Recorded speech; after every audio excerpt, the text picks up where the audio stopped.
Big bang theory के अनुसार लगभग 13.7 अरब साल पहले ब्रह्मांड सिमटा हुआ था। इसमें हुई एक विस्फोट के कारण इसमें समटे हुए हर कण फैलते गया, जिसके फलस्वरूप ब्रह्मांड की रचना हुई। यह विस्तार आज भी जारी है, जिसके चलते ब्रह्मांड आज भी फैल रहा है। इस धमाके में अत्यधिक ऊर्जा का उत्सर्जन हुआ। यह ऊर्जा इतनी अधिक थी जिसके प्रभाव से आज तक ब्रह्मांड फैलता ही जा रहा है। सारी भौतिक मान्यता इस एक ही घटना से परिभाषित होती है, जिसे बिग बैंग थ्योरी कहा जाता है। महाविस्फोट नामक इस विस्फोट के धमाके के मात्र 1.43 सेकंड अंतराल के बाद अंतरिक्ष की वर्तमान मान्यताएं अस्तित्व में आ चुकी थी। भौतिक नियम लागू होने लगे थे। 1.34वें सेकंड में ब्रह्मांड 10⁻30 गुना फैल चुका था और क्वार्क, लेप्टॉन और फोटॉन का गर्म द्रव बन चुका था।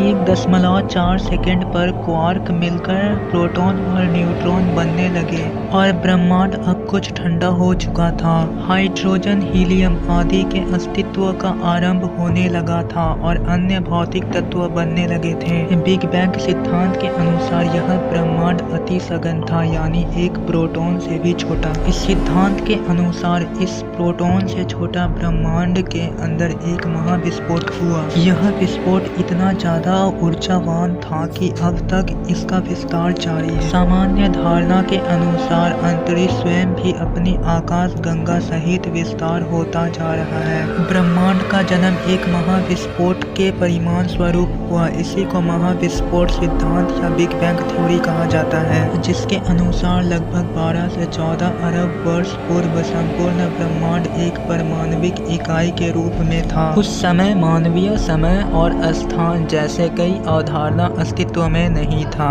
बिग बैंग सिद्धांत के आरंभ का इतिहास आधुनिक भौतिक में जॉर्ज लेमेंत्रे ने लिखा हुआ है। लेमेंत्रे एक कैथोलिक पादरी थे और साथ ही वैज्ञानिक भी। उनका यह सिद्धांत अल्बर्ट आइंस्टाइन के प्रसिद्ध सामान्य सापेक्षवाद सिद्धांत पर आधारित था। यह एडविन हबल थे, जिन्होंने वर्ष 1929 में यह बताया कि सभी गैलेक्सी एक दूसरे से सिकुड़ रहे हैं। महाविस्फोट सिद्धांत दो मुख्य धारणाओं पर आधारित होता है। पहला भौतिक नियम और दूसरा ब्रह्मांडीय सिद्धांत। ब्रह्मांडीय सिद्धांत के मुताबिक ब्रह्मांड सजातीय और समदैशिक होती है। 1964 में ब्रिटिश वैज्ञानिक पीटर हिग्स ने महाविस्फोट के बाद 1 सेकंड के अरबों भागों में ब्रह्मांड के द्रव को मिलने वाले भार का सिद्धांत प्रतिपादित किया था, जो कि भारतीय वैज्ञानिक सत्येंद्र नाथ बोस के बोस सिद्धांत पर ही आधारित था। इसे बाद में हिग्स बोसन के नाम से जाना गया। इस सिद्धांत ने जहां ब्रह्मांड की उत्पत्ति के रहस्य पर से पर्दा उठाया, वहीं उसके स्वरूप को परिभाषित करने में भी मदद की।